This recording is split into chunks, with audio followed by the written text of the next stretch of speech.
avec des terroristes parce que Yann là, c'est pas un terroriste qui a été libéré, mais c'est un Français. C'est un militaire, c'est un militaire français au fait qui a été libéré. Et donc, oui, vas-y Ras. Peut-être ta motion là peut me dire quelque chose. Vas-y. Oui, non, moi c'est attirer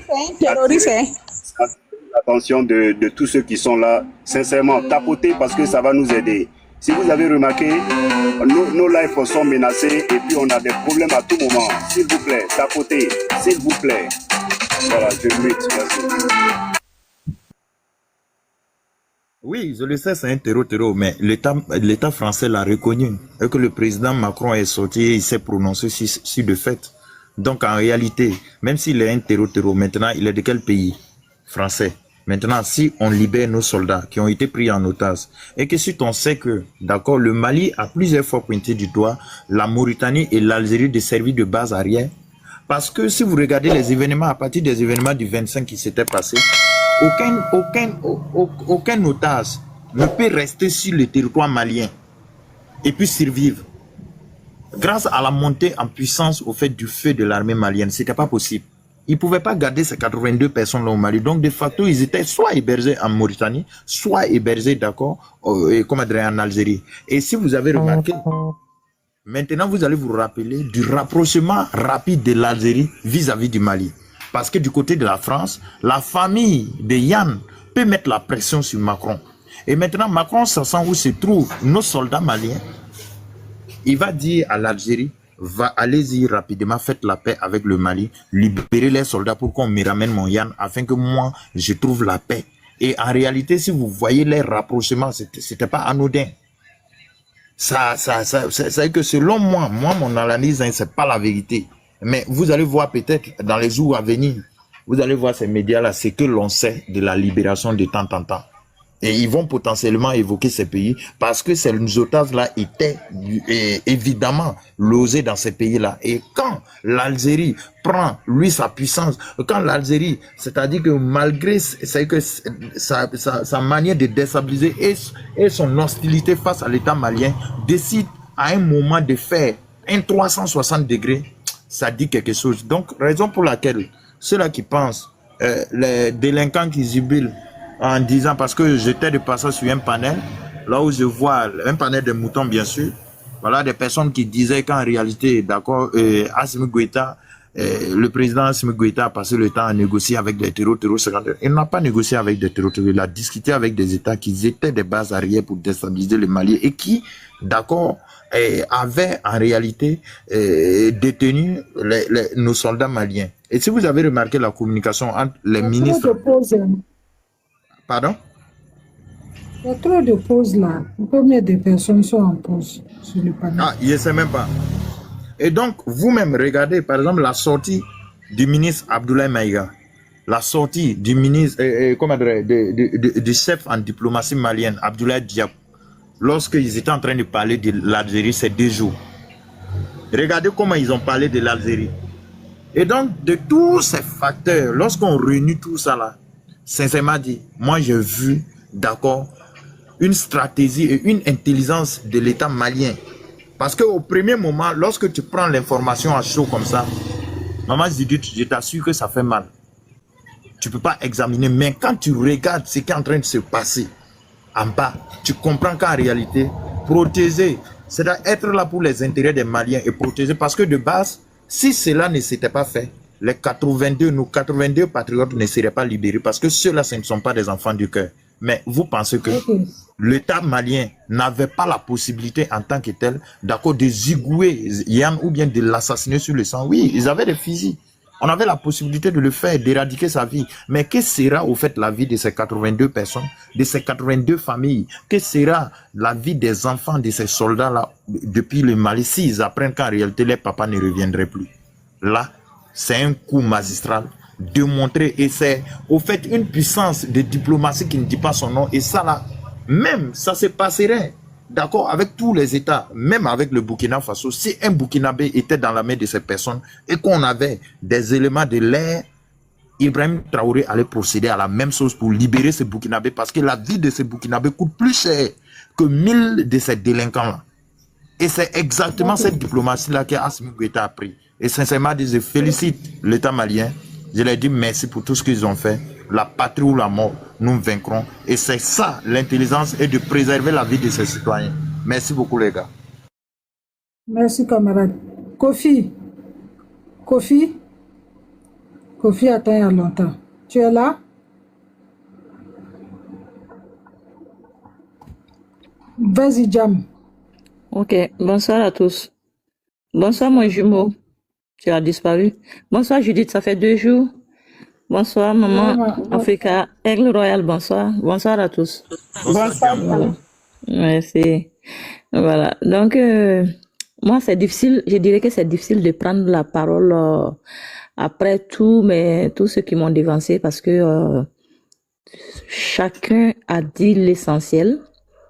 Chacun a dit ce qu'on devrait tous dire. Ce ne serait que des répétitions maintenant. Et Aigle Royal a parlé, il a très bien parlé. On pense tous à peu près tous la même chose.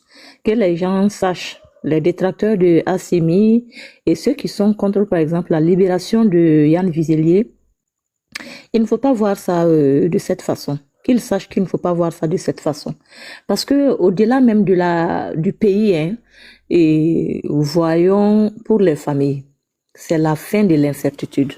C'est la fin de l'incertitude et de l'angoisse prolongée, liée donc à l'absence surtout d'informations. Dans ces cas pareils, les familles n'ont aucune information. Voilà, donc c'est la mort dans l'âme que ces familles assistent à la rétention de leur... est-ce qu'ils savaient même si c'est les fils, les maris, les pères, est-ce qu'ils savaient même que si ces gens étaient vivants? Donc, cette libération, ça vient comme une retrouvaille et puis le début du processus de reconstruction familiale. Il faut que les gens le sachent. Tant que tu n'as pas vécu la situation, on ne le souhaite à personne. Tu ne peux pas savoir ce que ces familles ont traversé. Ça doit être carrément l'enfer sur terre. Voilà, donc leur libération vient comme une libération psychologique et ces gens vont facilement et dans les conditions qui seront les leurs ils auront un soutien psychologique et médical qui est nécessaire après cette captivité, cette longue captivité d'ailleurs. Yann Vizelier, il peut retourner dans sa famille, mais qu'il sache que je pense que sa libération même est accompagnée d'un éloignement certain du territoire malien, n'est-ce pas? Après les familles, il y a la République. Sur le plan géopolitique, surtout sur le plan géopolitique, ça permet aussi de désamorcer des tensions et ouvrir la voie à des négociations plus larges. Un cessez-le-feu des accords de paix, par exemple, entre la Mauritanie, l'Algérie et les pays qui sont impliqués.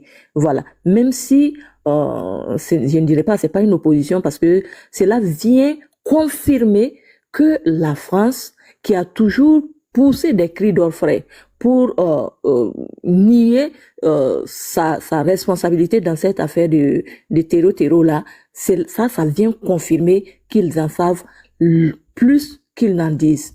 Voilà. Donc, d'un côté, ça désamorce des tensions, mais de l'autre aussi, je pense, à mon humble avis, que ça renforce la crédibilité diplomatique des acteurs impliqués dans cette médiation-là. Et aussi, c'est un geste de bonne foi, ce sont des gestes de bonne foi entre les parties en conflit, et cela crée un climat assez propice à d'autres négociations à venir. En tout cas, à mon entendement, et ça réduit, je ne sais pas, ça réduit un peu aussi la pression internationale et l'isolement diplomatique dans lequel le Mali pourrait se trouver, pas l'isolement diplomatique dont les gens pourront facilement parler, mais l'isolement diplomatique ce côté de ces frontières avec la Mauritanie et puis l'Algérie. Voilà, donc pour ne pas parler, c'est la fin vraiment de l'incertitude, des retrouvailles, et je suis vraiment très très très très fière de Assimi, du capitaine, du président, excusez-moi, du président Assimi Goïta et de tous ceux qui luttent en tout cas pour que le Mali en particulier et l'AIS en général puissent retrouver une voie et rentrer dans le concert des nations. Ça, vraiment, félicitations, kudos à Assimi Goïta, vraiment.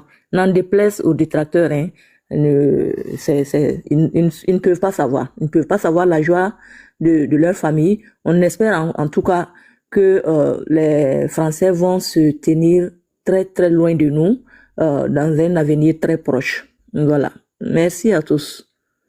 Merci. Merci, Jam. Je Attention, vous en prie. faut faire pardon. Il ne faut pas venir nous provoquer. C'est moi-même qui te demande. Parce qu'aujourd'hui, là, je ne suis pas bien. Hein. Je ne suis pas du tout bien aujourd'hui. Si tu viens me provoquer, c'est injure, tu n'as jamais entendu dans ton oreille, là. Tu vas attendre ça. Il faut prendre tes clics, tes claques, tes J'avais séries. bougé. et tu J'ai dit, fous le attention, temps. il a écrit quelque chose.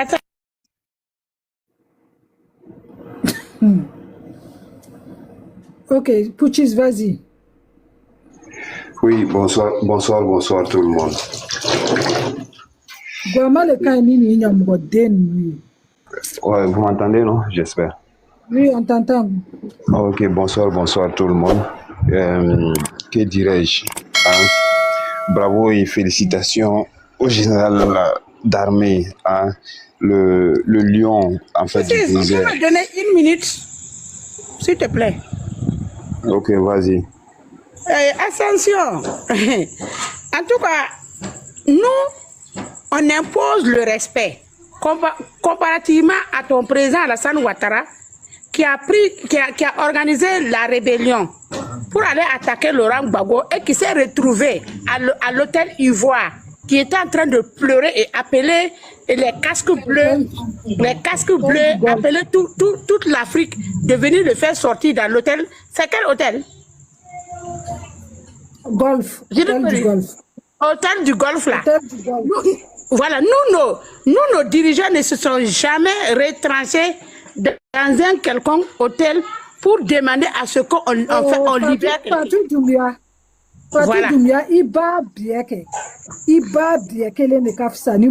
Mousso Tao le Biekafsani, Iba Msotai.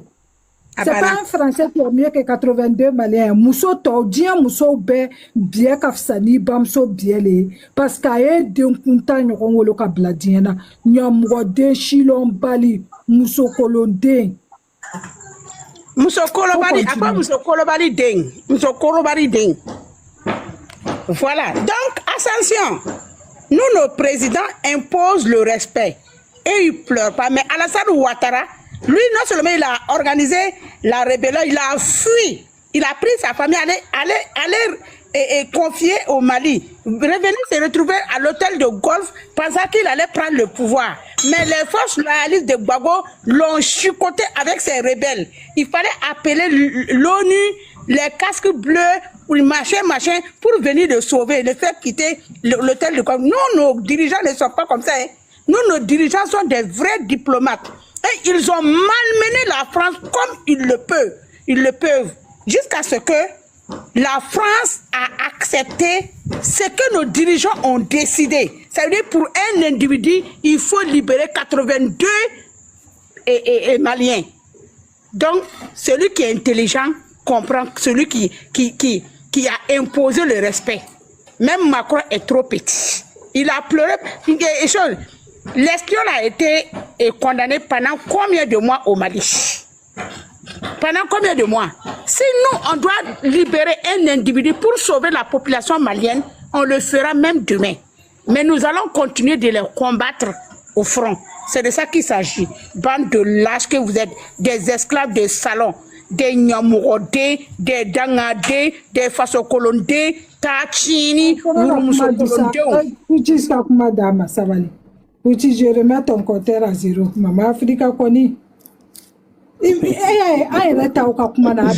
Voilà, j'étais là en train de rire sur le banc. Hein, j'étais là en train de rire. Bon, ok, parce que moi j'allais aborder avec Ascension, mais autrement. En fait, vous voyez, c'est des gens qui sont des incultes, c'est des gens qui ne savent même pas ce qu'ils veulent, ils ne savent même pas où ils vont, ils ne savent pas d'où ils viennent, et c'est eux qui veulent en fait donner leur avis par rapport à un certain nombre de choses. Attention, ce n'est pas une négociation. On n'a pas négocié avec les terreaux ni avec les complices du terreau. Ok? Voilà, donc il faut être mûr dans la tête pour pouvoir comprendre que personne n'a négocié avec un terreau. Et en fait, le mot d'ordre reste le même. Hein? Jamais de négociation avec un terreau. Voilà. Donc, le mot d'ordre reste le même. Hier, en fait, Dans mon panel, j'avais affiché en fait la photo de Assimi, hein, une photo bien jolie là. Les gens ne savaient pas pourquoi, parce que on savait quelle décision un peu Assimi allait prendre aujourd'hui. Voilà pourquoi c'était un plaisir pour moi de l'afficher bien jolie dans sa tenue bien verte, hein, et bien souriant.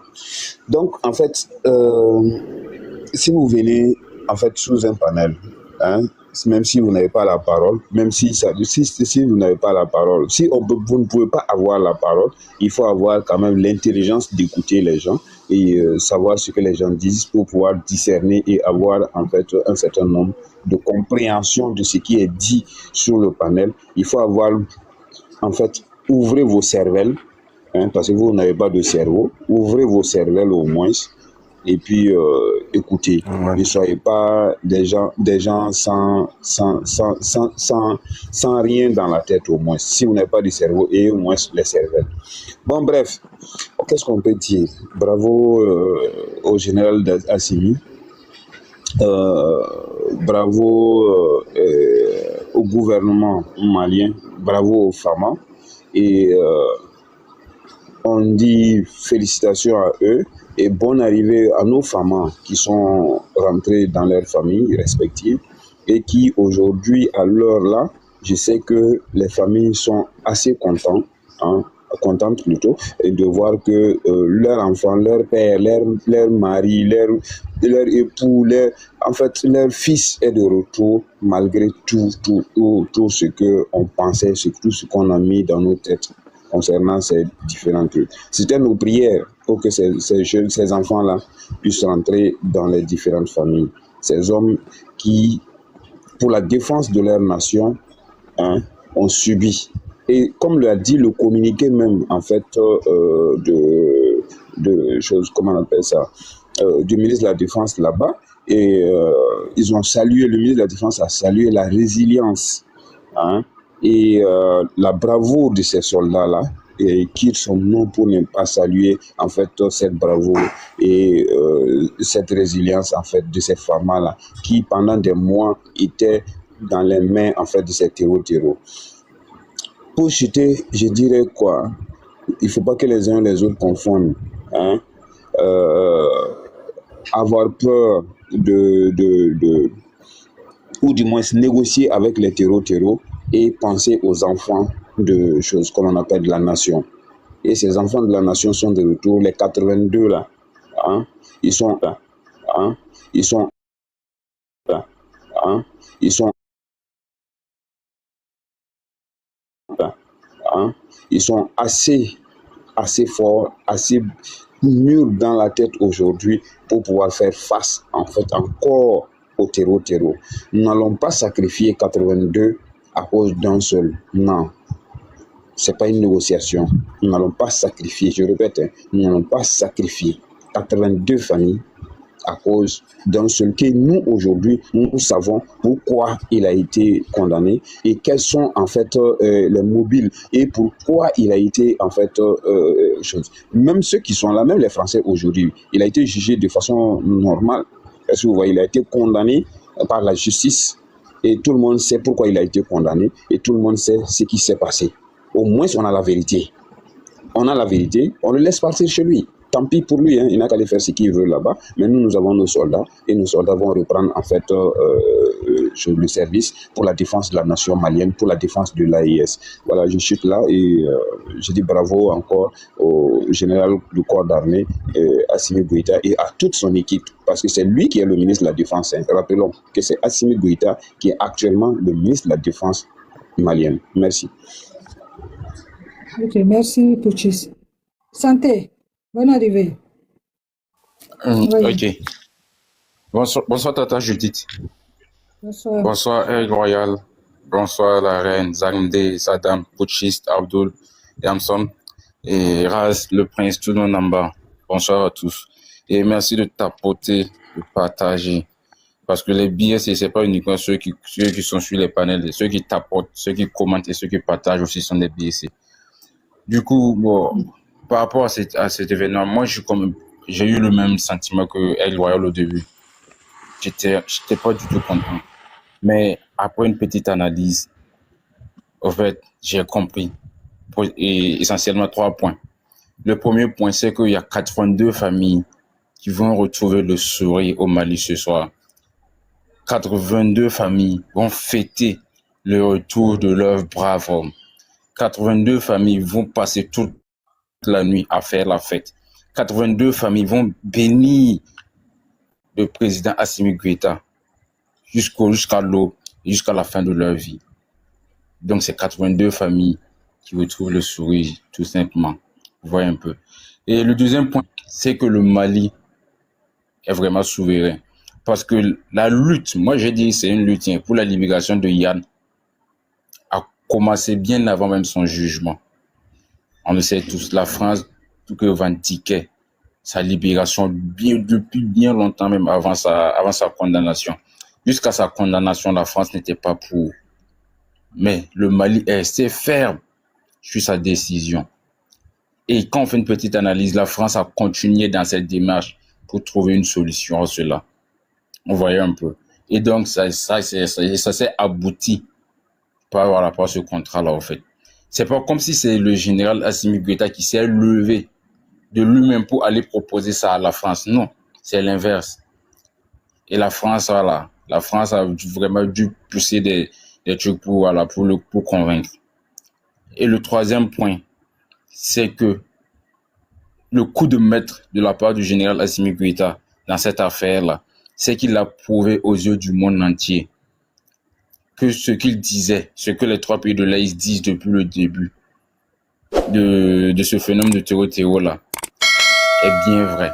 C'est que c'est la France qui est derrière toute cette affaire, qui commandite les terreaux, qui dirige, qui arme les terreaux. Il vient de le prouver parce que la France, par cet échange, a montré aussi qu'ils sont les maîtres des terreaux. Donc pour moi, faut pas que les gens vont voir ça comme signe de faiblesse ou une défaite. Non, pour moi, c'est une grande victoire. C'est une grande victoire sur tous les points. Sur le plan humain, au niveau de la puissance, le Mali a montré qu'ils sont puissants. Et voilà, sur le plan de la souveraineté aussi, ils ont montré qu'ils sont maîtres de leurs décisions. Ils disent ce qu'ils font. Ils décident eux-mêmes. Personne ne va leur imposer absolument quoi que ce soit. C'est ce qu'il faut retenir dans cette affaire-là. Parce que dans toutes les guerres, voilà, c'est toujours comme ça. Regardez, même entre la Russie et l'Ukraine, il y a des échanges de prisonniers. Vous voyez un peu. Donc pour moi, voilà, faut pas que les gens vont prendre ça comme un signe de faiblesse ou bien une traîtrise de la part du général Assimi Goïta. Non. Au début, voilà, pouvait être déçu, découragé, pas du tout content. Mais quand on fait une petite réflexion, c'est vraiment humain. C'est vraiment humain ce qu'a fait le général Assimi Goïta. Parce qu'il pouvait rester sur sa position, dire qu'il n'allait pas gracier Yann. Mais derrière, il y a 22 braves hommes du Mali qui allaient rester entre les mains des terreaux. Il y a 82 familles du Mali qui allaient toujours avoir le cœur lourd et les larmes aux yeux, à pleurer à chaudes larmes. Mais grâce à sa modestie, à son cœur d'ange, il a pensé d'abord à l'homme avant de penser à sa propre personne. Et c'est ce qu'on demande aux dirigeants de l'Afrique, de ne pas penser à leur propre personne, de ne pas penser à leur ego, mais de penser au peuple, au bien des uns et des autres. Et c'est ce qu'a fait le président Assimi Goïta, et c'est vraiment salutaire. C'est vraiment salutaire. Et moi, je m'ajouterai personnellement à ces 82 familles-là pour encore prier. Je le fais toujours, mais encore prier pour le général Assimi Goïta, pour les 3 présidents de l'AES, et demander au bon Dieu de les garder, de les bénir et de les accompagner pour qu'ils mènent leur mission à bien. Voilà, merci bien. Merci, merci. Merci, Santé. Zambé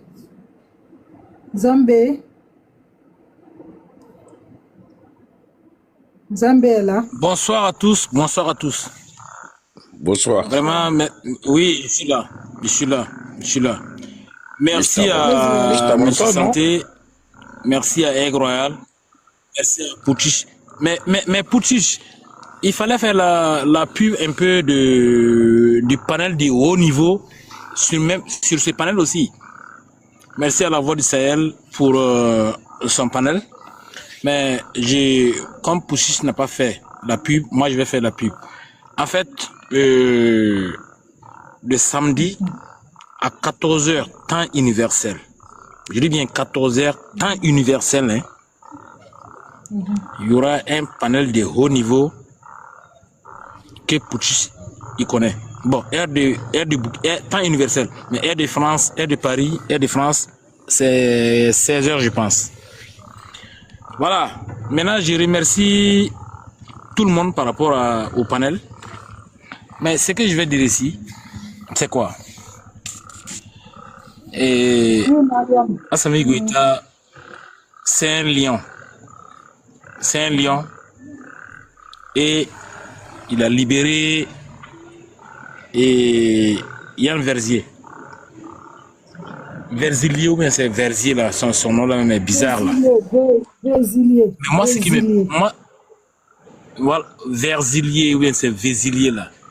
Effectivement, c'est une bonne chose parce qu'il l'a fait par rapport à un certain nombre de conditions. En fait, le problème est. En fait, j'étais en train de regarder un live. En fait, je ne pouvais pas répondre, je ne pouvais rien dire. Parce que j'ai même dit à Pouchi la fois passée, parce que quand moi je suis au service, si ce n'est pas la nuit, souvent, sincèrement, je vais monter sur les panels, mais mon temps ne me permet pas. Avec le côté professionnel, le temps ne nous permet pas en fait de monter sur les panels. Mais qu'est-ce que je vais dire par rapport à ça? Ce que je dis par rapport à ça, c'est quoi? Le gars, il était là, il dit que non, il y a des Maliens qui ont été incarcérés, on les a donné des prisons de 10 ans, 15 ans, qui n'ont pas été libérés. Moi, ça m'a choqué. Moi, ça m'a tellement choqué. Je viens ici pour dire aux Maliens, qui sont en bas, qui écoutent. Vous voyez ce que le combat que le Burkina est en train de faire. Prenez l'exemple. Moi, je ne vais pas intervenir par rapport à la libération de ce monsieur. Hein. Moi, je vais parler en gros et en large. Et je vais indexer les Maliens. Les Maliens. Vous voyez le combat que le Burkina est en train de mener? Vous voyez ce que les panels burkinabés sont en train de faire? Il va falloir que vous emboîtez le pas. Emboîter le pas, c'est quoi? Ça veut dire que tant que vous-même, vous n'allez pas soutenir l'État malien dans ses prises d'initiative, dans tout ce qu'il fait là, c'est compliqué. Parce qu'au Burkina, là, il y a plein de panels pour soutenir les autorités. Il y a les ONIA. Il y a beaucoup de choses qui se font. Mais il va falloir que non, les États qui sont dans la confédération de l'AES puissent emboîter le pas. Il faut qu'ils emboîtent le pas. Moi, je ne peux pas comprendre qu'aujourd'hui au Mali, nous, actuellement au Burkina, on a fait des ouvertures de centrales nucléaires. Au Mali, il y a eu l'inauguration de l'aire centrale. Mais quels sont ces Maliens qui ont pu, en fait, parler de ça? Personne. Sauf que dans les réseaux sociaux, parce qu'on suit les histoires de l'AIS, nous on voit ça. Moi, ce que je veux, il faut que les Maliens aussi, il faut que les Maliens, pas les Maliens seulement, même les Nigériens, il faut que vous vous levez pour vous battre. Il faut vous battre. Il faut faire des panels. Il faut faire des sensibilisations. Il faut vous mettre dans la boue pour qu'on travaille ensemble. Parce que le travail seul de l'AES, ça ne suffit pas. Pendant que nous, on est en confédération, ça ne suffit pas. Parce que je constate ici que non, ce sont les gens de l'AES qui font le vrai boulot, qui travaillent, qui font tout. Maintenant, je demande aux gens de l'AES, et je demande aux gens de Mali et du Niger, ils n'ont qu'à se lever, se mettre dans la danse pour qu'on puisse se battre. Il faut qu'on se batte. Parce qu'il ne faut pas que les Burkinabés se battent. Pendant que les Maliens sont là, les autorités maliennes sont en train de faire des trucs et on n'entend personne parler de ça. Les autorités nigériens plutôt, sont en train de faire des trucs et on n'entend rien. Moi, ça me cœur.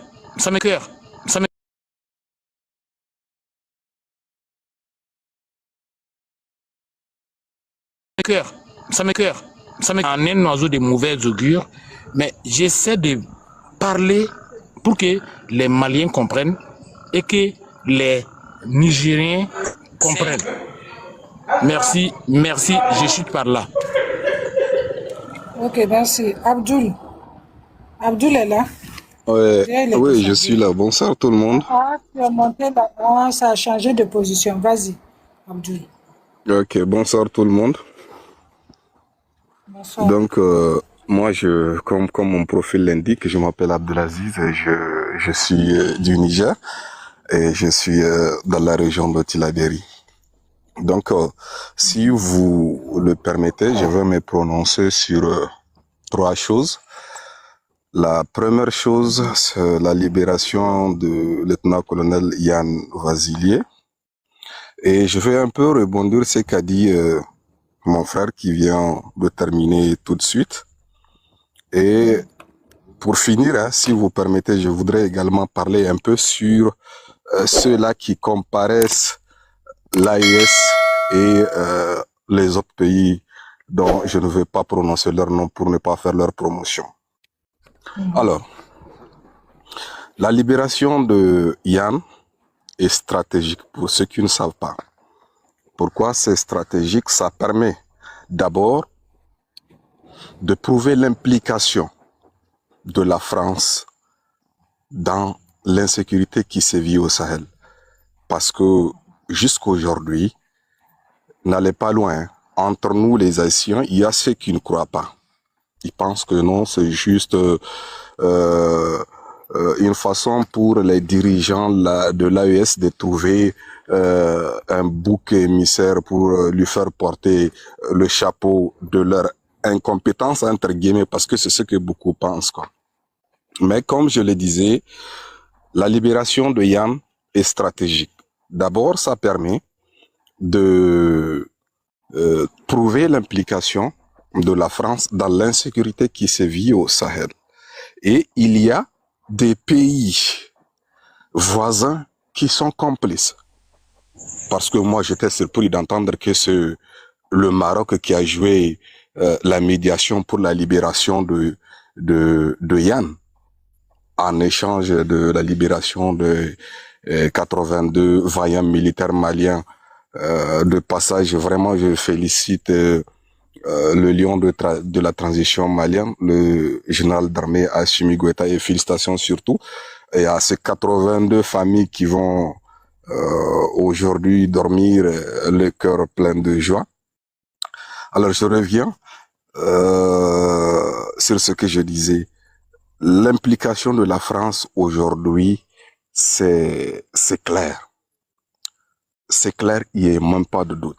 Parce que la France a ordonné au groupe terroriste JNIM et FLA de libérer les 82 otages en échange de la libération de Yann Vasilier, qui a d'ailleurs été présenté comme un civil, un agent de l'ambassade de la France au Mali. Et aujourd'hui, les médias français, parce que moi je prends le temps de les suivre pour démêler le vrai du faux. Aujourd'hui, quand j'ai suivi leurs journaux, ils l'ont présenté comme un officier de la DGS, mais pourtant, au début, ils ont catégoriquement nié que c'est un militaire. Alors là, c'est stratégique. Et nous autres qui sont en bas, on ne peut pas comprendre. Mais c'est d'une importance capitale pour nos autorités. Je vous l'ai dit, hein, c'est vrai, c'est bien de libérer. C'est une grande victoire pour nous les Haïtiens que nos frères soient libérés. Mais il y a encore quelque chose d'important qui va venir après. Et ça fait déjà partie des preuves que nos autorités ont déjà, qu'ils veulent présenter à l'ONU. Parce que, comme vous le savez, la dernière fois, la France a posé son droit de veto pour empêcher nos représentants de présenter les preuves de l'implication de la France et bien d'autres pays africains qui servent d'esclaves de salon à ces maîtres-là. Alors, je reviens sur ce qu'a dit tout à l'heure mon frère. Et il a dit que le Malien et les Nigériens doivent vraiment se mobiliser afin d'accompagner nos autorités. Ici au Niger, d'abord, pour commencer, il y a les autorités d'abord, parce que au Mali, au Burkina Faso, les opérations militaires, c'est-à-dire les autorités communiquent sur les opérations militaires, mais je vous assure, au Niger, notre armée travaille d'arrache-pied nuit et jour. Et l'armée a décidé de ne pas communiquer. C'est aussi une stratégie.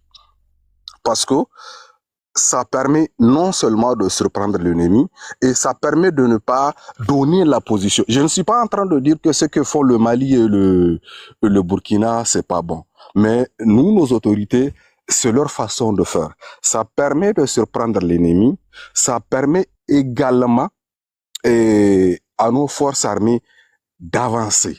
C'est pourquoi aujourd'hui le Niger ne communique pas ce que notre armée fait sur le champ de bataille. Et quant à la résilience. Mais il n'a pas parlé de l'armée, il a parlé du soutien de la population vis-à-vis des actions menées. Par exemple... de la population voilà, vis-à-vis des actions menées. Voilà. D'accord. Alors, je m'excuse. Alors, je reviens sur... Voilà, un hôpital qui est ouvert. Voilà, comment est-ce que la population fait pour que voilà, nos détracteurs sachent que nos militaires travaillent, ainsi de suite. Voilà. C'est de ça. Oui, ça c'est vrai. Ça, c'est vrai.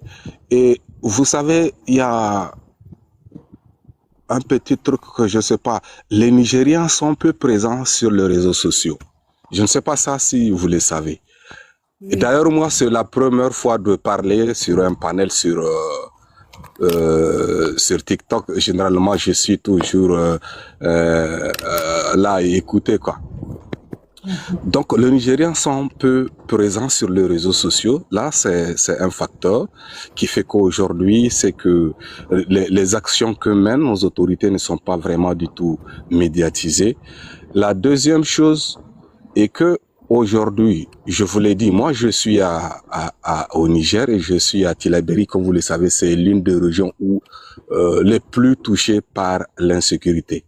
D'ailleurs, c'est dans cette même région que l'armée française s'est installée avec 4 ou 5 bases qui n'ont empêché aux terroristes d'avancer, de gagner du terrain. Bref. Alors, ici, à travers le fonds de solidarité pour la sauvegarde de la patrie, les Nigériens font de leur mieux. Bien que certains cherchent à politiser l'action de ce que fait la population, parce qu'aujourd'hui il y a des cotisations qui sont faites et ceux qui en ont les moyens contribuent, ceux qui n'en ont pas souvent prêtent leurs mains à faire des choses, des travaux d'intérêt public et bien d'autres. Donc maintenant, ce qui fait qu'aujourd'hui, beaucoup pensent que la population ne soutient pas les actions des autorités. C'est parce qu'on n'est pas présent sur les réseaux sociaux. Voilà les raisons. Et aujourd'hui, nos télévisions que nous avons aussi, surtout les privés, la plupart ne sont pas sur les satellites. Voilà pourquoi aujourd'hui, beaucoup pensent qu'aujourd'hui, la population ne soutient pas les autorités. Maintenant, pour ne pas abuser de votre temps, ceux qui comparaissent les pays de l'AES et les autres pays, un exemple, quelqu'un a eu à effleurer le sujet tout à l'heure. Et en 2004, quand il y avait eu la guerre civile dans le pays voisin là, c'était le Niger, le Mali, le Burkina Faso. Allez-y vérifier ce que je suis en train de dire. C'est eux qui ont fait qu'aujourd'hui, ce pays-là existe. D'ailleurs, pour éviter qu'il y ait un conflit, ou bien pour éviter qu'il y ait l'hécatombe, c'est l'armée nigérienne qui s'est mise entre les rebelles et la population. C'est eux qui ont infiltré l'autre président. C'est grâce à eux aujourd'hui qu'il est vivant. Combien de nos soldats maliens, nigériens, burkinabés sont tombés en Côte d'Ivoire? Et aujourd'hui, en guise de reconnaissance, qu'est-ce qu'ils font? C'est eux qui servent de base arrière pour qu'ils viennent nous déstabiliser. Et vous savez, c'est de l'esprit, hein.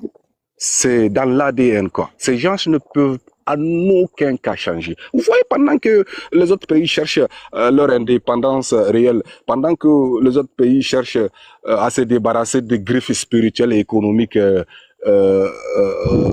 l'impérialisme, qu'est-ce qu'ils font? Eux, ils sont là en train de se chamailler, dire que telle personne est gros, telle personne vit dans l'opulence. Mais c'est dans l'esprit, c'est dans l'ADN. Donc, je vous l'ai dit, ces gens-là, arrêtez même de répondre à leurs bêtises. Parce que c'est de leur donner du courage encore. Vous voyez vous-même ce qui se passe aujourd'hui. Ce qui se passe. C'est une leçon de vie pour eux.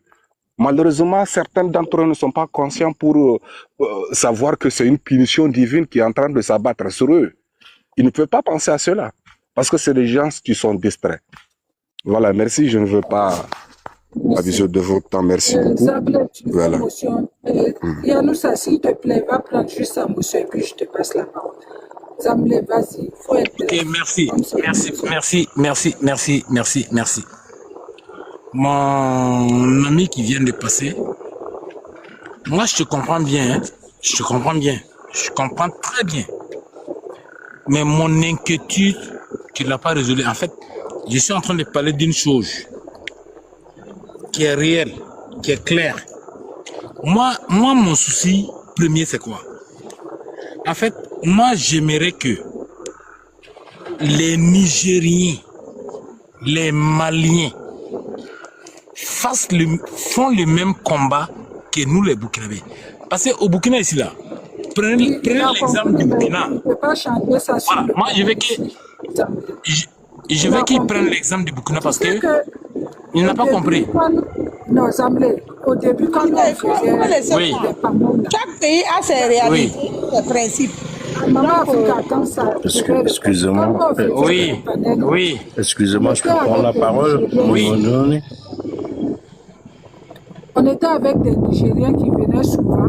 Je ne sais pas si tu les vois, VIP, tout ça là. Ils venaient tous ici sur les panels et puis on posait en tout le pays de l'AES. Et il y avait une dame, je crois, elle s'appelle Aïssa Touba. Elle traduisait en Djarma et puis en tout. Ils sont là.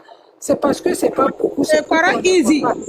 Sans oublier Coran Easy. Lui, il est trop actif même. Il y a le fils de Tiani. Ils sont là. Hein. C'est parce que, voilà, comme ils ne sont pas beaucoup, c'est pourquoi tu ne les vois pas. Mais voilà. Là, ils parlent plus en Djarma ou en Aoussa. Donc, si tu ne parles pas sur les palais, là, tu peux pas savoir. Sinon, ils sont voilà, tu peux aller les choses. Sur leur panel, ça plus de 15 minutes. Tu comprends rien à ce qu'ils disent. Donc, tu vas partir, puisque tu ne comprends pas leur langue. Ils ne parlent pas en français. Ok, laissez la parole à Yanoussa. Yanoussa, allez-y. Merci. Bonsoir à tout le monde. Je vous remercie. Otep, moi je fais mi-temps. Et je viens du Mali. J'interviens notamment sur le Mali parce que la perte de notre ministre de la Défense et c'est une déficience structurelle dans le sens où Assimi Goïta il n'a pas fait son travail comme il se doit, enfin comme il se devait parce que c'est du passé. Nadine, vas-y. Ni Nyamorode, hein? Allah Akubaru. Mais ta tiena. Efa, l'homme a dit, Efa, ni sera qu'à Iran là. malien, oui. Qu'est-ce qu'on dit? J'aurais bien voulu de le... Aujourd'hui, là, quand il avait l'âge de Assimi Koïta, là, pour le Maliba, il faut venir nous dire ici. Il parle bien, il sait. S'il vous plaît, ces genres de personnes, il faut les laisser aller au bout de leurs idées. Nous sommes là pour leur répondre. La réalité, ça n'a rien à voir avec ce que... Parce que je ne pourrais pas supporter. C'est pour ça que souvent je descends là. Non, on ne peut pas les permettre. Je ne me sens pas ta motion. J'aurais bien voulu de les laisser aller au bout de ces idées. On va leur répondre. C'est simple. Tout à fait. Oui. Il faut me laisser. C'est simple. Il faut me laisser. En fait, je ne suis pas injurieux. Tu ne vas pas parler ici. Tu ne vas pas parler. S'il vous plaît, laissez-les aller au bout de ces idées. Mais c'est un panel. Je suis malien. Je suis malien, né au Mali, grandi au Mali. Fou de ça, même si tu es là, il faut naître en France. Mon frère Abdou, on fait de ce truc-là. Il ne faut pas les laisser parler. Moi, j'étais un apatride malien. J'ai rendu de mal. Madame, j'ai rendu de mal, madame. Il y a beaucoup de gens qui vous écoutent là. J'allais intervenir sur le s'il vous plaît. Faites descendre le cœur. Monsieur Abdou, c'est impossible. On ne peut pas laisser un apatride. Nous, on ne travaille pas. Non, il n'y a pas de questions à poser. On ne travaille pas avec les apatrides. C'est une question que la mort de Sadio Kamara, vous apprenez à Assimi Koïta pourquoi? Vous l'avez vu avec une arme tirée sur Sadio Kamara? Ce que vous avez fait au Mali, là, c'est pire que Assimi est venu pour défendre le Mali. Je vais prendre une motion. Tu vois, je viens d'appeler un cousin au Mali. Ça veut dire l'engouement qui se passe au Mali actuellement. L'engouement. Ça veut dire la libération de ces 82 femmes au Mali a été vraiment une victoire pour le peuple malien. Une très grande victoire. Une victoire pour l'AES. Parce que, comme je l'avais dit dès ma prise de parole, moi je suis tellement fière de nos autorités. C'est-à-dire, nos autorités ont montré une fois de plus au monde entier que la France est vraiment un État terreau. Parce que combien de fois, je reviens sur les paroles de mon frère nigérien qui a dit combien de fois nos autorités ont dénoncé au Conseil de l'ONU ce que la France fait en Afrique, plus précisément à l'AES. Jusqu'à aujourd'hui, depuis 4 ans jusqu'à aujourd'hui là, il n'y a pas eu de résultat.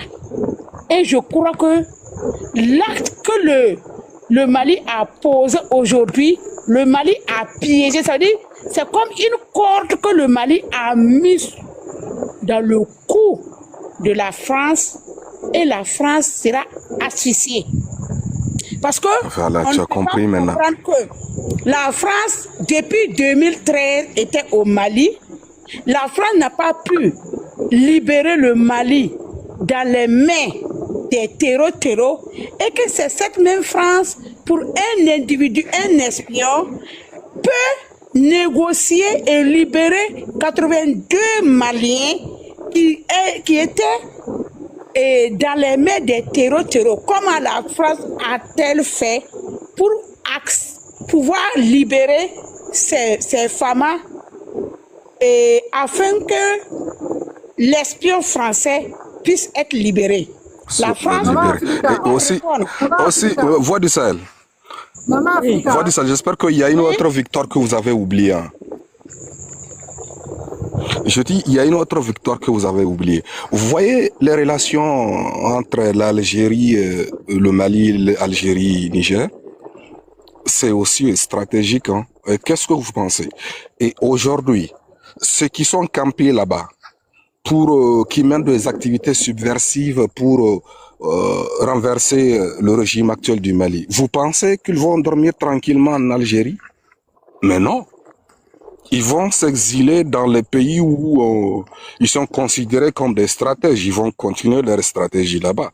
Et là-bas, ils n'auront pas le temps de venir faire leurs opérations au Mali et et retourner. Ça va réduire leur champ d'action. Ça, c'est une victoire.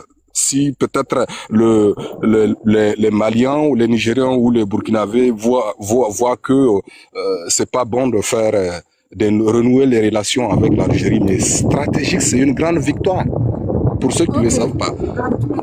Il y a des gens qui attendent. Il ne faut pas trop prendre la parole comme ça. Maman Africa, il y avait un Ivoirien qui disait que de laisser la France en paix. Ivoirien au Coréen. En tout cas, la France est dans notre main actuellement là. On l'a bien piégé.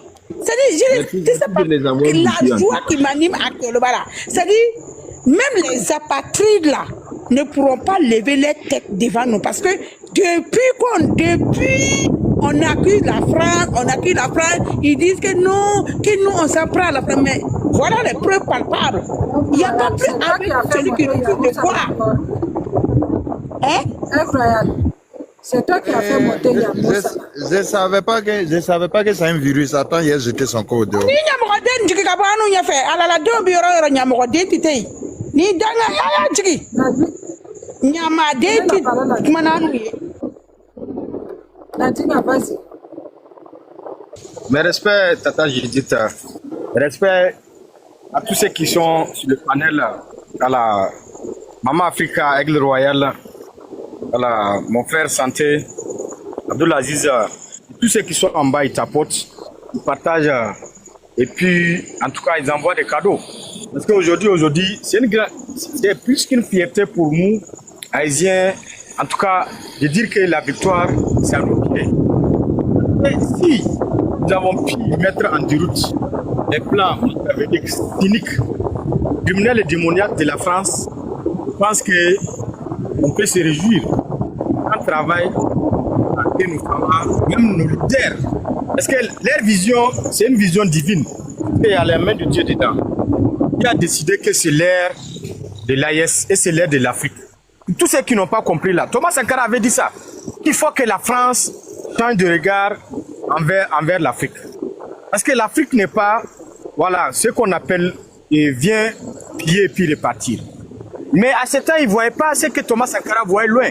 Nous avons ce qu'on appelle des guides politiques, des guides également, voilà, sur le plan économique et sur le plan culturel. Je n'ai pas fait l'historique ici, mais la France a tout perdu. Et s'ils avaient écouté Thomas Sankara à l'époque, ils allaient comprendre qu'on vient avec la casquette des négociateurs. Vous n'avez rien. Et vous faites la grande gueule et vous jouez aux arrogants comme comme Tiani l'a dit, les stupides petit Emmanuel Macron. Donc c'est pour dire qu'aujourd'hui, ça prouve à quel point la France est impliquée jusqu'à la moelle épinière dans cette lutte terroriste. Et vous allez voir que l'Algérie s'est désolidarisée. Tout récemment, le président algérien a dit quoi? Que le tourisme, ce n'est pas un héritage africain. Ça veut dire quoi? Et lui dit, il assume ses mots. Il assume ses mots. Et même j'ai vu une note pour dire que l'Algérie s'est désolidarisée des GIM et des FLRA.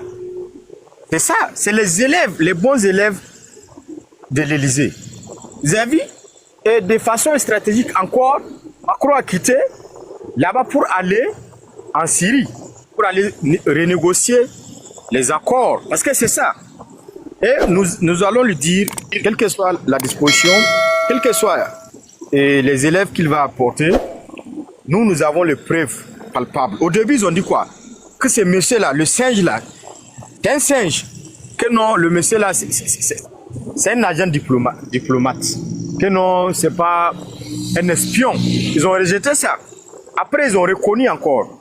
Vous avez vu que la France était mauvais élève, comme dit Thomas Sankara toujours. Donc, quand ça va de leurs intérêts, ils acceptent. Quand c'est à l'encontre de leurs intérêts, ils ne sont pas prêts à accepter. Donc, également, quand on a déposé la plainte devant les Nations Unies, jusqu'à preuve de contraire, malgré que les satellites russes ont pu détecter des agents français qui descendaient donner du vivre et de l'argent au terreau, ça n'a pas suffi à la cour, comme on dit, à l'ONU de pouvoir légiférer parce que c'est une législation. Et c'est entre deux États. C'est pas entre Macron et puis Assimi. Non, non, non, non. Donc ils sont là pour ça. Ils ont dit que non, les preuves ne sont pas tangibles. Voilà preuve tangible. La France est rentrée en contact comment pour négocier, pour renégocier, parce qu'il y a eu des négociations. Assimi a négocié jusqu'à, on a jugé 20 ans. 20 ans ferme. Avec combien d'amendes? C'est pas 20 millions, ou bien c'est 30 millions si je ne me trompe pas. Non, 3 millions et quelques. 3 millions, non, oui, oui. Voilà. Donc, ça, au moins, c'est la législation. Voilà, c'est concret. Il a été, c'est concret. Il a été, c'est concret. Il a été, c'est concret. Il a été négocié avec vos éléments. Mais même avant, moi je dis toujours, les prises d'otages, les enlèvements, ceci par là. La France a commencé par là. Ils ont vu qu'il y a l'argent dedans. C'est des complotismes qui faisaient au régime de Blaise Compaoré, avec les Gilbert Diendéré et autres là. Mais c'est la France qui est derrière tout ça là. Maintenant, on voit clair dedans. Ils ne se cachent pas. Il n'y a pas d'enlèvement. Non, non, ils viennent colo nous attaquer. Et après, c'est pour venir dire que non, c'est la France qui est victimisée. Et la France également, elle est innocente dans cette histoire. Les Africains veulent laisser la France aller travailler avec un maître. Nous, on n'a pas de maître. Là, il faut que la France comprenne. Nous sommes les maîtres du monde. Est-ce que tout tourne autour de nous? On a compris que nous avons tout ce que l'humanité a besoin pour vivre et pour être digne et fier. Voilà pourquoi aujourd'hui, nous travaillons pour que le peuple soit souverain, le peuple soit digne et nos enfants puissent manger et que le peuple blanc mange en Europe. Nos enfants puissent être soignés comme le petit blanc également qui est comme on dit à Monaco, à Bordeaux et à Bruxelles et un peu partout. C'est comme ça notre vision. Et c'est une vision qui est intrinsèque à nos valeurs traditionnelles, à nos valeurs africaines et à nos valeurs endogènes. Nous n'avons pas besoin de 5 francs. Dit Thomas Sankara, un seul fil ne provient pas de l'Europe. Et aujourd'hui, un seul longueur d'or ne part pas en Europe sans l'accord de nos leaders. Nous décidons avec qui nous travaillons et nous libérons qui nous voulons. Donc, force reste à l'AES, la victoire reste à l'AES, beaucoup de courage, la dignité et toute la souveraineté revient à l'AES. Vive nos leaders avec leur vision active, éclairée. Vive les Haïtiens, vive les Africains dignes, souverains et libres. La patrie ou la mort, nous vaincrons. Je vous remercie. Merci, camarade. Donc, s'il vous plaît, 2 minutes pour la petite histoire. Hein. Il faut vous renseigner. Le premier attentat terroriste au monde a été commis par des Français. C'était dans l'ancien URSS où 2 agents de la DGS se sont passés pour des touristes.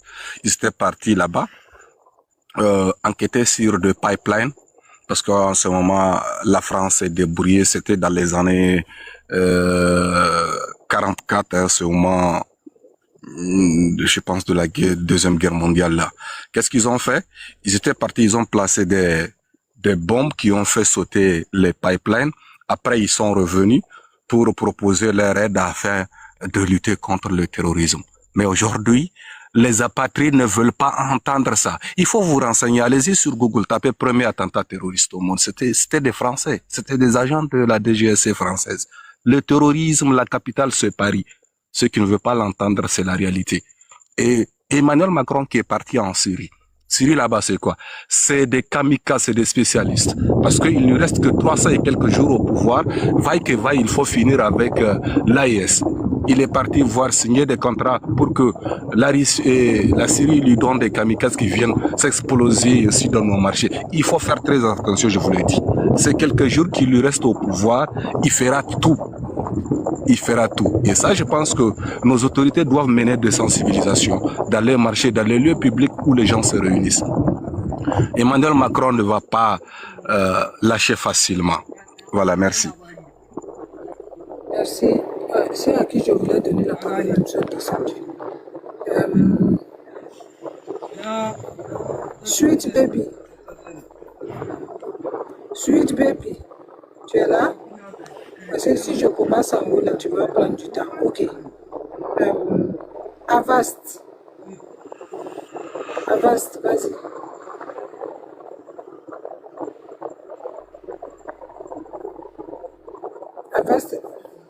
Avast n'est pas là. Son micro est pourtant ouvert. Ok, je vais jouer des vidéos. Comme personne ne répond. Je vais jouer des vidéos. C'est l'intervention de Franklin Nyamsi concernant cette histoire. Zamblé, tu veux dire quelque chose avant que je trouve la vidéo? Vas-y. Non, en fait, ce que je voudrais dire simplement, en fait, je n'ai pas une dent contre le Mali, je n'ai pas une dent contre le Niger. Je veux tout simplement que ils essaient de voir tout ce qui se passe et commencer à comprendre qu'ils doivent commencer la lutte. Ils n'ont qu'à prendre l'exemple du Burkina. Moi, je veux qu'ils commencent à comprendre la lutte. Zanglé, pardon, faut laisser. Non. Monsieur Zanglé, il faut laisser la partie là. Il faut arrêter d'insister là-dessus. Il faut laisser. Les pays n'ont pas on a des différentes réalités. Voilà. Donc, faut pas comparer. Les comparaisons, là, il faut arrêter ça, quoi. C'est pas bon. Il faut arrêter les comparaisons parce que il y a des gens qui n'aiment pas ça. Si c'est, je viens. Non, je viens. Vous savez, les gens, les Maliens... j'ai fini. S'il vous plaît, j'ai fini. Je suis modo, je peux finir. Je suis modo, donc je modernise. Voilà. Donc, ce que j'essaie de vous dire, les Maliens, ils communiquent plus souvent en Bambara. Les Nigériens, ils communiquent souvent en Naoussa. Tout et tout. Vous ne pouvez pas tout voir. Donc, du coup, il faut éviter de leur dire que non, ils doivent faire forcément, de façon le Burkina fait là, forcément, et aussi ils doivent faire comme ça. Tu vois, il y a des gens, ça les plaît pas. Même quand vous avez commencé à parler, il y a des gens il y a des Maliens qui étaient en bas qui vous disaient que vous étiez en train de généraliser, que d'arrêter de généraliser. Donc, il faut éviter ça, tu vois. Il faut oublier la partie là. On peut tout à fait dire que voilà, nous tous les enfants de l'AIS, on peut communiquer, on peut, faire la pub de nos pays, mais sans pour autant indexer.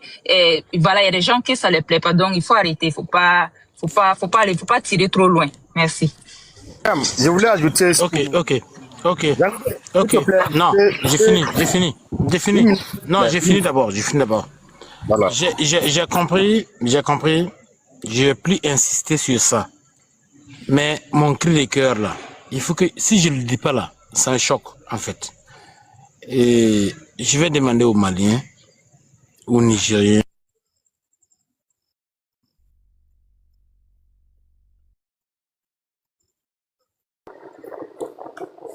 Je n'arrive pas à prendre la vidéo, la partie où je veux. Ok, Nandenga, vas-y. Nandenga, tu avais une motion, vas-y. J'ai une motion. Maintenant, c'est quoi il faut comprendre? C'est une question, comme on dit, c'est comme les VDP. L'ennemi ne maîtrise pas comment nous on forme nos VDP. Les panels là, par exemple, la joie, il y a pas mal, hein, même la diaspora là. Zangbe, il faut te renseigner. La diaspora qui fait un travail formidable là. Là-bas, il n'y a pas Burkinabé. L'AES là, c'est ça, on a dit, c'est un seul espace, un destin commun. Donc, il n'y a pas de distinction. Hein. Moi qui parle là, tu ne sais pas si je suis Burkinabé, je suis Malais ou bien je suis Nigérien. C'est ça l'AES. Hein. Donc, il faut qu'à un moment donné, on puisse comprendre. Mais si tu pars les marches en France là, ou bien aux États-Unis là, et là-bas, tu vas te rendre compte qu'il y a un engouement. Et même les panels, c'est mixé comme Tata Judith disait. L'enfant de Tchani, ils sont nombreux. Mais quand on fait des panels, ça veut dire que, comme nos grands historiens même l'avaient recommandé, de parler en langue. Parce que si nous tous on va parler en français, s'il y a des stratégies, ils vont comprendre. Parce qu'ils ont l'air apatride. Ils ont également les moutons qui viennent écouter ce qu'on dit et puis le dire. Ils nous surveillent. Donc, si on mixe le combat, parce que le combat, elle est perpétuelle. Également, elle est ce qu'on appelle irréversible. On ne peut pas aller puis revenir, c'est ça. Donc, il faut comprendre que cette lutte-là, c'est un bloc que nous menons cette lutte-là. Voilà, nous savons que souvent, il y a des Waya qui quittent aller à Bamako, faire des Kijé, comme vice-versa. Donc, il faut comprendre que la lutte là, c'est ensemble. Et puis c'est mutuel, c'est factuel au fait, mon frère. Voilà ce que je voulais l'ajouter. Voilà, dire qu'il peut diversifier les panels, allez voir. Voilà, s'ils viennent, il va comprendre que même il part à Niamey là, rond-point 6e là, les gens veillent là-bas, les gens dorment là-bas. Moi j'ai des amis même qui ont fait plus de... Depuis 2023 là, Kéliani a pris le pouvoir là, ils ont déménagé aller là-bas. Ça dit qu'ils ont tout laissé. Mais est-ce que c'est l'empire qu'ils ne sont pas dans la lutte? Abdelaziz peut témoigner. Si toujours, s'il n'y a pas même les artistes qui veillent là-bas. Et au Mali, c'est pareil. Mais on ne peut pas tout dire, au fait. Il faut voyager pour comprendre ce qui se passe à Bamako et à Niamey. Et un peu partout, même dans les autres régions. Voilà. Donc, c'est ce que je voulais l'ajouter pour dire que cette lutte-là, nous sommes sur la bonne voie et nous allons avancer ensemble. Ok, merci beaucoup. Yeah, merci beaucoup, Nadenga. Merci. Très malheureusement, les trois pays n'ont pas une langue commune. Merci de me donner ce que tu viens de me dire. Okay. Je suis d'accord avec toi. Mais en fait, bon, effectivement, vous voyez, il faut qu'on ait une vision de tout. Moi, je suis au Burkina. Je suis pas au Mali, je suis pas. Mais en fait, je voulais dire ça simplement pour motiver les Nigérians et les Maliens. Je ne dis pas ça pour les dire que non, ils font pas un travail. Hein. Je le dis ça simplement pour les motiver à aller de l'avant, à faire plus. Mais si c'est le cas, si effectivement ils font le travail, sincèrement, ça me plaît. Mais maintenant, je descends ici. Merci. Ok, merci beaucoup. Parce que si on doit, tu imagines si eux aussi, peut-être qu'eux aussi ils pensent que nous aussi on fait pas assez, hein, donc on n'en sait jamais. Donc c'est pour qu'on dit d'éviter de faire les comparaisons. Il y a Abbas, vous êtes là? Abbas une fois. Abbas une fois.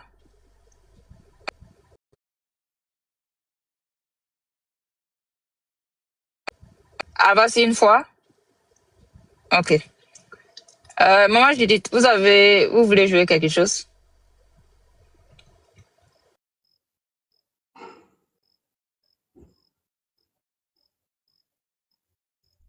Maman Judith, tu me feras fin de jouer, non?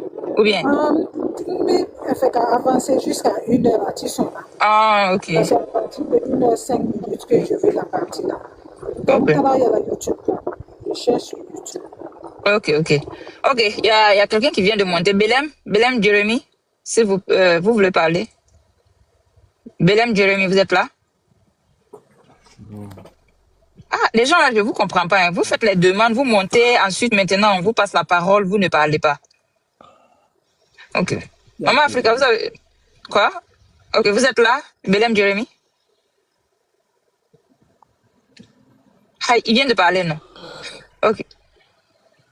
Moi, je pense que il faut pas surtout oublier la force unifiée de l'AES, parce que c'est vraiment une force qui fait des actions concrètes sur le terrain. Particulièrement nous qui sommes ici dans la région de Telabéry. Moi, personnellement, je vois, parce que je suis journaliste, je vois ce qu'ils font sur le terrain. C'est pourquoi je vous dis que le gouvernement nigérien ne communique pas. Moi, je ne compte pas le nombre de fois où je les ai vus de mes propres yeux aller et revenir avec plein de terroristes dans les voitures. Donc, c'est des gars qui travaillent dans l'ombre et je vous assure qu'ils font un travail irréprochable. Et même les attaques coordonnées qui ont eu lieu au Mali la dernière fois, ils ont joué un rôle important. Mais je ne sais pas pourquoi les trois pays ne communiquent pas sur les actions que mène cette force unifiée. Vraiment, ils font du bon boulot. Et grâce à eux, je vous dis aujourd'hui, comme vous savez, la région de Tilabéry, c'est sur la zone de 3 frontières qui fait frontière avec le Mali, le Burkina. Et c'est là où les terroristes sévissent depuis mi-2017 parce qu'ils ont des bases, tellement de bases. Et avec l'arrivée de la force unifiée, ils ont tout détruit. parce qu'ils sont appuyés ici par la base, la compagnie d'appui qui est basée ici à Tillabéri. Et je vous assure, ils ont fait de Tillabéri aujourd'hui une région sûre. Et je dirais même c'est aujourd'hui l'une des régions les plus sécurisées du Niger parce que tu ne peux pas faire 5 à 10 kilomètres sans trouver une base militaire ou rencontrer une patrouille. Ils font un travail remarquable. C'est juste ce que je vais ajouter. Ok, merci beaucoup Abdoulaye. Abdoulaye, c'est quoi on va faire? Je vais fermer votre micro. Si vous avez une motion, vous écrivez en bas une motion comme ça, quand les autres parlent. Je vais fermer votre micro. Quoi. Si vous avez une motion, vous écrivez en bas une motion comme ça, quand les autres parlent. Je vais fermer votre micro. Si vous avez une motion, vous écrivez en bas une motion comme ça, quand les autres parlent. Je vais fermer votre micro. Ok. Quand tu es là, ben tu... Ouais, je suis là. Je suis pas monté pour parler d'abord. Je suis toujours là où tu sais là.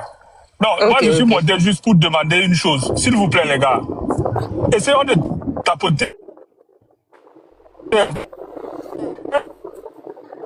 Ah, tu as appris que tu as... Prenez au moins 5 minutes. Ça fait un bon tapotage. On n'est pas à 100 cas de tapotage. Hein? Si c'est Béret là, si c'est Mabio là, on arrive, on tapote jusqu'à les doigts là même deviennent engourdis. Hein? Allez les gars, s'il vous plaît, faites un effort. Voilà, si c'est les lives, c'est mieux. Ceux qui sont en bas. D'accord. Ceux qui sont en bas. C'est mieux. Ceux qui sont en bas, ceux qui sont en haut, ne tapotez pas. C'est de tapoter. Voilà, donc, chose. Nous tapotons. Zambé, arrêtez d'ouvrir votre micro là comme ça. Aïe. Il faut être un peu plus respectueux. Il ne faut pas ouvrir votre micro comme ça quand quelqu'un parle. Voilà, donc Mariam, s'il te plaît, à chaque fois, il faut rappeler ça de temps à autre, quoi, parce que voilà, ce serait intéressant. Ok, merci à tous. Je suis là aussi, je vais là aussi, donc du coup, c'est un peu difficile. C'est chaud. C'est chaud. Enfin, je suis montée parce que les gens ouvraient leur micro au truc, quoi, n'importe comment, c'est à cause de ça. Race est là, mais Primo n'est pas là. Race, ok. De Franck Yamsi, là, je ne trouve pas ça sur YouTube. Primo, Général, bon, c'est mon partenaire, je ne vais rien dire. Général Souloukou. Je voulais, à partir de une heure, là, je voulais la partie là pour jouer. Chaque fois quand j'avance, ça repart au début. J'essaie de télécharger, ça ne veut pas. Mais ça. Fils, tu as ça? Vous avez entendu principe. S'il vous plaît, tapotez. Faut sécuriser le live, s'il vous plaît. On tapote un peu. Ok. Donc, pendant ce temps, Maman Africa, vous voulez dire quelque chose ou bien de passer la parole à Jean Sanou? Sur Facebook, vous parlez, vous passez la parole. YouTube. Ok. Jean Sanou, vous êtes là? Jean Sanou? Jean Sanou? Allah.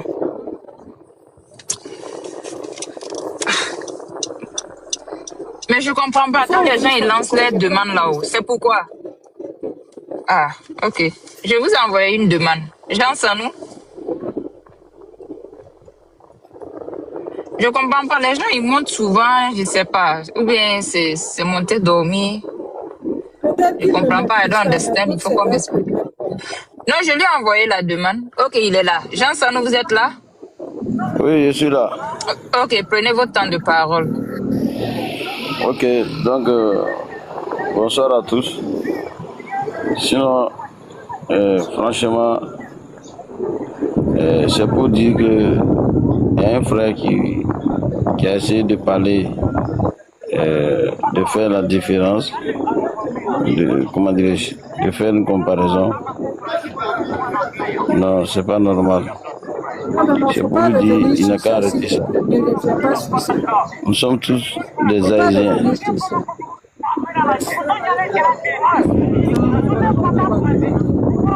Nous sommes tous Haïtiens, donc... On revient pas sur ça, non, on revient pas sur ça. Vous allez-y directement, on revient pas sur ça. On a déjà dépassé ça. Donc, Ok, donc, parlez du sujet, quoi. Parlez du sujet. Ne parlez pas de ça. Ça, c'est le truc. ok. Donc, moi, je parlerai de l'AIS. En fait, la force unifiée de l'AIS est en train de faire un travail très remarquable. Voilà, donc nous devons soutenir cette force unifiée-là. Parce que je pense que nous qui sommes dans l'AIS, on doit se donner des idées comment soutenir cette force. Voilà. Donc, Thomas Sankara l'a dit depuis des années. Il a dit que quand l'Afrique sera unie, ça va faire trembler les Européens. Et ce que les trois pays ont posé comme acte, c'est-à-dire la force unifiée là, c'est à travers ça que les uns les autres vont nous gêner. Donc, les rebelles là, c'est pas en l'instant T au même moment. C'est-à-dire, il y en a qui vont prendre le train en marche. Ok, mais il y en a aussi qui ont embarqué le train depuis le départ. Donc, que chacun sache raison garder et individuellement, chacun met dans sa tête que nos trois chefs d'État, ils ont visé quelque chose. Ils ont une vision unique. C'est-à-dire l'indépendance totale de nos trois pays, ainsi que l'Afrique. Donc quand on va parler, on n'a qu'à parler de l'Afrique. Voilà. L'Afrique unie. Nous sommes même chose, sans distinction. Tant qu'on ne va pas faire comme ça, puisque les récalcitrants là, c'est à travers nos actes qui vont nous gêner. Ils verront que ouais, on a tout fait, mais ils n'ont pas cédé au jeu.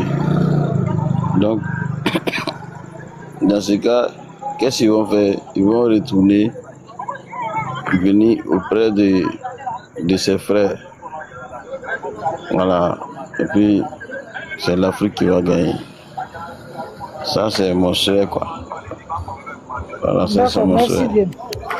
Okay. Mais, merci. Si ils sont... Ok. Si ils sont en train de parler d'une manière pour nous énerver, et puis si on cède à leur tentative de nous énerver, je pense que Johnson, merci beaucoup. Comme ça n'ira pas. Il faut chuter, quoi. Il y a d'autres personnes qui vont prendre la parole. Merci beaucoup. Voilà. Merci. Ce que j'avais à dire, J'ai retrouvé la vidéo, je vais la jouer. Merci. Ok, on y va.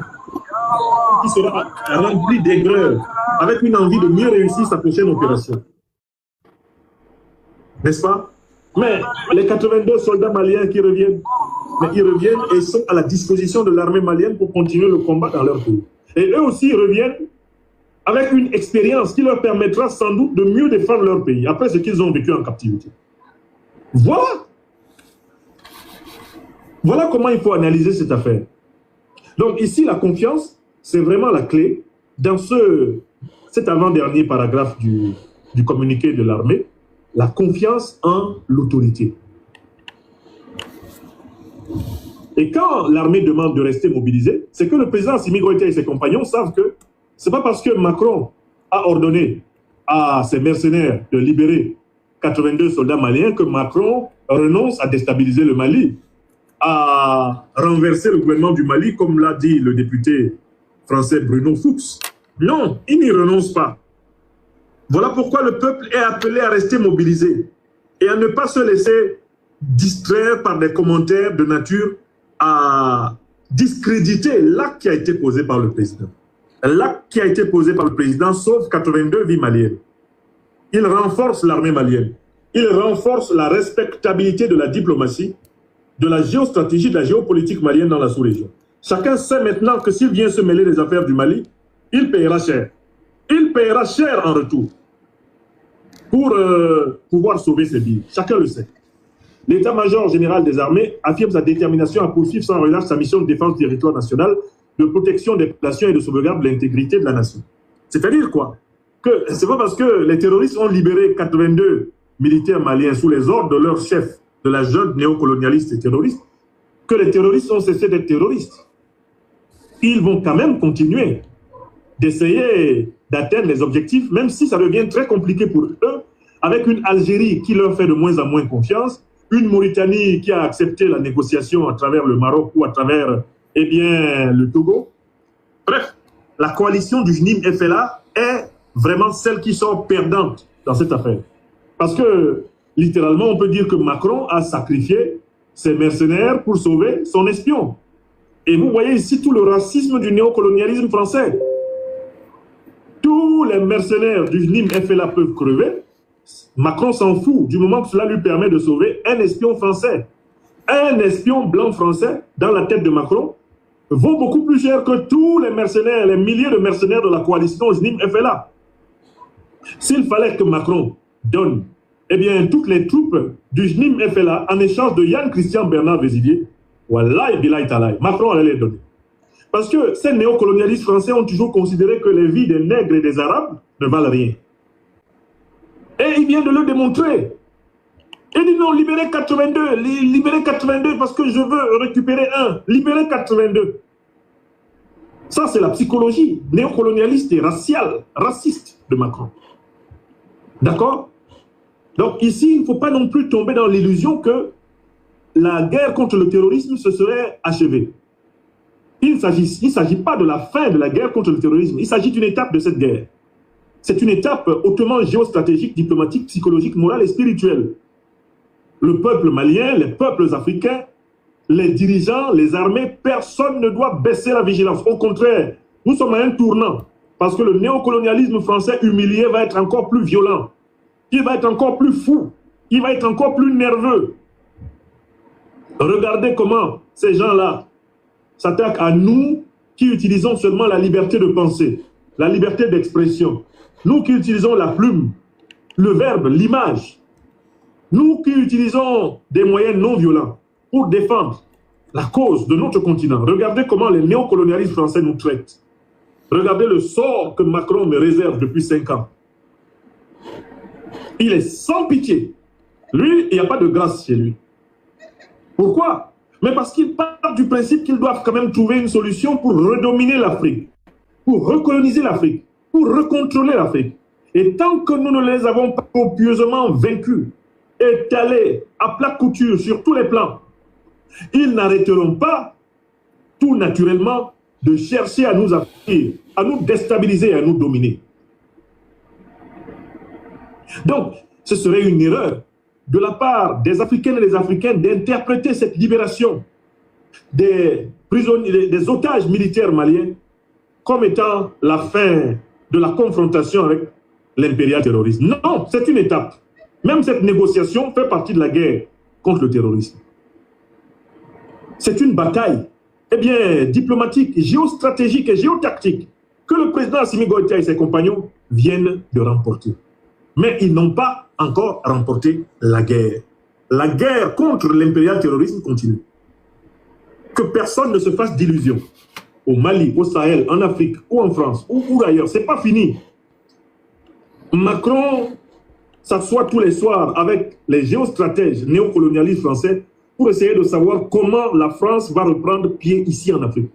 Comment elle va reprendre pied au Mali, comment elle va reprendre pied au Burkina, au Niger, comment elle va recontrôler les mines d'uranium d'Arlit, comment elle va pouvoir remettre les pieds, la main, le grappin sur les richesses de pays qui lui ont demandé de dégager. Ils y pensent tous les soirs, ils échafautent des plans tous les soirs. On aurait tort de baisser la vigilance et de croire que l'âge d'or est venu. L'âge d'or, eh bien, il n'aura jamais lieu tant que nous ne serons pas vigilants. L'âge d'or, c'est cette période où l'Afrique sera vigilante, prudente, méfiante, disciplinée, rigoureuse dans sa défense. C'est tout. Il n'y aura jamais un moment où nous pourrons dormir sur nos deux oreilles. Sur cette terre, un État qui doit vivre, un peuple, une communauté, une civilisation qui doit vivre ne dorment jamais. Ils ne ferment jamais leurs deux yeux. Ils ne dorment jamais sur leurs deux oreilles. Ils ont toujours un œil ouvert et toujours une oreille ouverte sur ce qui se passe. Voilà, c'est la partie que je voulais vous faire écouter. Voilà, je vous laisse la parole. Sultan, bonsoir, comment tu vas? C'est fini, hein, ou bien vous voulez que je joue le reste? Moi, c'est la partie que je voulais faire écouter. Donc, nous sommes appelés à plus de vigilance surtout. Ok, on y va. C'est la loi du monde. Ok, merci. Je dis souvent par une image, tout peuple, toute civilisation, toute nation, tout État, toute communauté humaine qui veut vivre et transmettre la vie dans les meilleures conditions aux générations futures doit tenir d'une main l'épée et de l'autre la truelle. L'épée pour se défendre et la truelle pour construire, pour bâtir. Celui qui se tient seulement avec la truelle et peut-être dans une main, l'autre main, une rose ou une belle colombe, il est mort. Le monde requiert le combat. La vie est un combat. Et donc, ceci me permet de conclure cette intervention. Je suis, pour ma part, très reconnaissant aux autorités de la République du Mali et à leur sommet, au président Assimi Goïta pour la maestria, le génie tactique et stratégique avec lequel ils ont mené cette opération, ce processus. La libération de 82 militaires maliens est un baume sur notre cœur, car c'est pour nous qu'ils étaient en otage entre les mains des terroristes. Nous sommes particulièrement heureux de savoir que nos frères bien-aimés soldats vont retrouver leur famille, vont retrouver leurs compagnons d'armes, vont pouvoir se requinquer, se revigorer et poursuivre le service sacrificiel pour la nation malienne, la nation africaine. Ça, c'est la première raison. Soyons extrêmement fiers du succès que le président Goïta a remporté pour que nos 82 frères et éventuellement sœurs d'ailleurs vivent. Deuxième raison, je suis particulièrement content de la concomitance entre les communiqués du gouvernement malien et des forces armées maliennes, parce que cette concomitance a permis de révéler à la face du monde que c'est bel et bien Emmanuel Macron qui est le parrain des groupes terroristes qui ensanglantent l'Afrique et notamment le Sahel. Car en nous donnant ces deux communiqués le même jour, le Mali a voulu nous montrer une fois de plus que ces accusations depuis le 15 août 2022 n'étaient pas des accusations par hasard. J'en suis particulièrement heureux car cela corrobore les démonstrations scientifiques que j'ai faites dans mes travaux, dans mes articles, dans mes conférences. J'ai toujours démontré, avec des preuves occidentales, dans mon maître ouvrage, l'impérial terrorisme, que c'est l'OTAN, l'Union européenne, la France, l'Ukraine et leurs alliés du Moyen-Orient qui attaquent l'Afrique et qui utilisent des mercenaires, du JNIM-FLA et des gouvernements vassaux, des valets, eh bien, de la CEDEAO et d'Afrique du Nord. Ça, je l'ai démontré scientifiquement. Mais par le coup de maître du leader malien, Assimi Goïta aujourd'hui, la démonstration a été diplomatique et géopolitique. Assimi Goïta, par la manière de mener ce processus, a révélé que c'est Macron, en réalité, qui détenait en otage. C'est Macron qui détenait en otage les soldats maliens. Car en réalité, la coalition du JNIM-FLA a pour chef suprême Emmanuel Macron. Une fois que la pression est mise sur Macron, qui voulait obtenir la libération de son espion, de son mercenaire, de sa barbouze, sans contrepartie, une fois qu'il a compris qu'on sait que c'est lui qui est derrière, Macron a lâché du lest. Assimi Goïta lui a tordu le bras, Macron a demandé à ses lieutenants de libérer les otages maliens. Et l'opération menée par le Mali montre Macron. Et là, je donne ma réaction en tant que citoyen français d'adoption. C'est une honte pour nous. Que ce soit les Français dits de souche ou les Français d'adoption que nous sommes, de nous rendre compte que le président de notre République est en réalité un chef terroriste. C'est une honte absolue. Et il faudrait que tout le monde en France soit au courant de ce que Macron fait ici, en Afrique. C'est une honte absolue. Toute personne qui a la citoyenneté française, toute personne de nationalité française sur cette terre des hommes doit avoir honte de ce qui vient d'être révélé encore aujourd'hui. Car le lieutenant-colonel Yann-Christian Bernard Vézilier, espion de la DGSE, impliqué dans la déstabilisation au Mali, n'a pu être gracié que parce que Macron a ordonné la libération de nos frères, les femmes. Les Françaises et les Français, en France et hors de France, doivent prendre conscience du fait qu'Emmanuel Macron a conduit la République française dans les caniveaux de l'histoire. Maintenant, le rôle direct du chef de l'État français dans le sponsoring des groupes terroristes éclate au grand jour.